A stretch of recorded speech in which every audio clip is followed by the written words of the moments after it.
रंग दिया है वही सच्चा रंग है, वह ठीक भी है, कतलो ब्लीचिंग करा लेंगे लेकिन वो परमानेंट नहीं रहेगा, पानी गिरेगा तो ओरिजिनल रंग पे आ जाएंगे। हैं? इसी प्रकार से परमात्मा जो दिया है वो ठीक है, जो रंग उन्होंने दिया वही पक्का रंग है। मनुष्य बहुत विलासी हो गया है, यह कारण है कि अर्चन भक्ति शरीर से लोग नहीं करते, शरीर को सजाने संवारने लगते हैं और अर्चन भक्ति नहीं करते हैं। अतः जीवन सदा सादा रखना चाहिए, जीवन सदा सादा रखना चाहिए। क्यों? क्योंकि पानी सदा रहता है, लेकिन जल को जिस रंग में मिलाओगे उसी रंग में ढल जाता है, लेकिन उसको रंगीन बना दोगे तो फिर वो किसी काम का नहीं रह जाएगा। उसी तरह से जीवन है, पानी रे पानी तेरा रंग कैसा, जिसमें मिलाया जाए उसी के जैसा। तो इस जीवन को सदा रखना चाहिए। इस प्रकार एक अंग का विनाश हुआ है, अर्थात जीव ईश्वर से विभक्त हुआ, जुदा हुआ है, ऐसा मानना चाहिए। ये जो हमें शरीर मिला है, इसी शरीर के भेष में राम जी आए थे, इसी शरीर में श्री कृष्ण भगवान आए थे, इसी शरीर के स्वरूप में हमारे नाना प्रकार के रूपों में भगवान का अवतार हुआ है। और वही शरीर ठाकुर जी की ऐसी कृपा हुई है कि जो प्रभु ने हमको प्रदान किया है, तो धन्य है ठाकुर जी जिसको हमें योग्य समझे, तो हमें इस शरीर अपने स्वरूप को प्रदान किए हैं।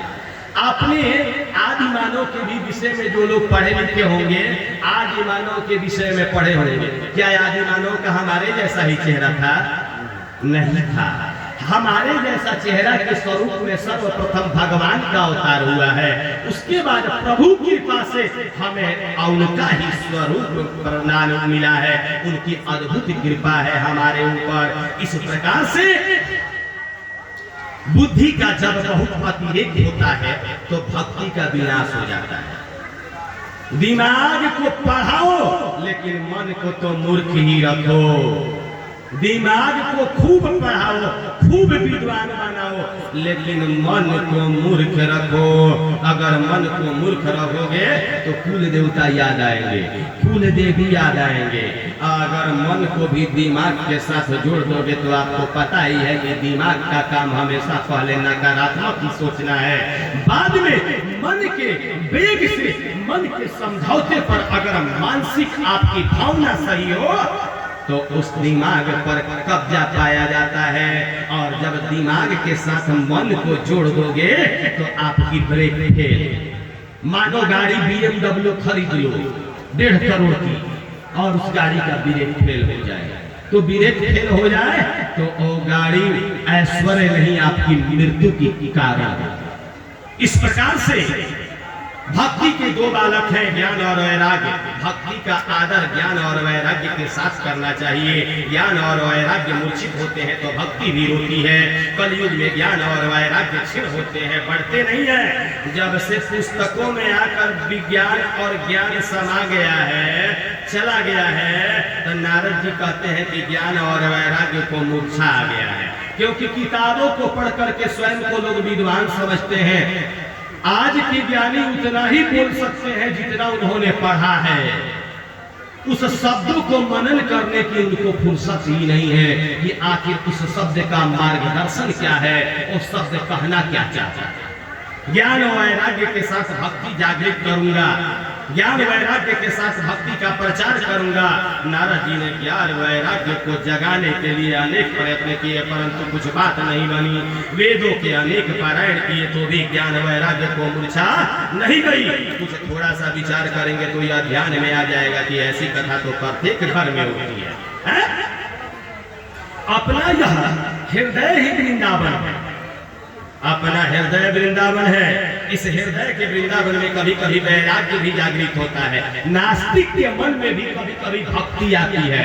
भले वो नकारात्मक प्रकरण के चलते, नकारात्मक कर्म के चलते, नकारात्मक ज्ञान के चलते उस पर पाप सवार रहता है, जिसके कारण वो सकारात्मक दिशा की ओर चल नहीं पाता।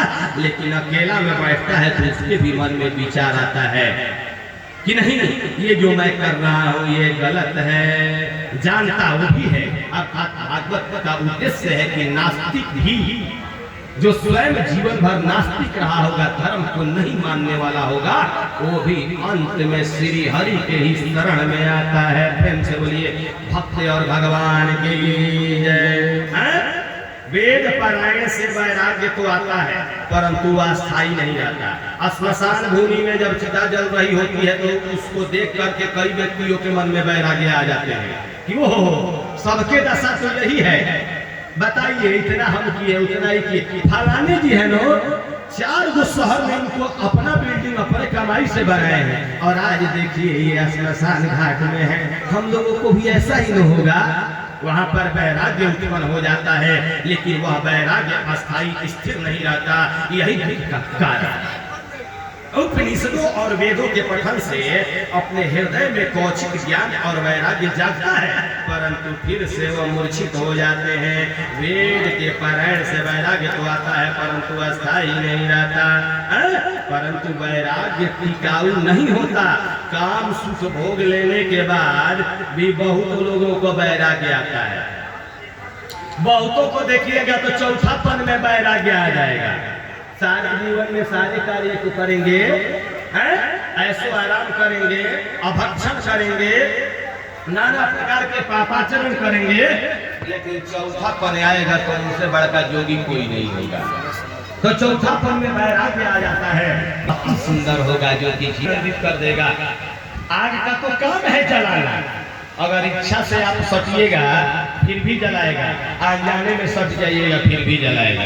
और उसी को अगर इच्छा से आग को सुलगा करके बढ़िया बढ़िया व्यंजन बनाइएगा तो प्रभु का भोग भी बढ़ जाएगा। तो डिपेंड करता है आपके ऊपर कि किस कैटेगरी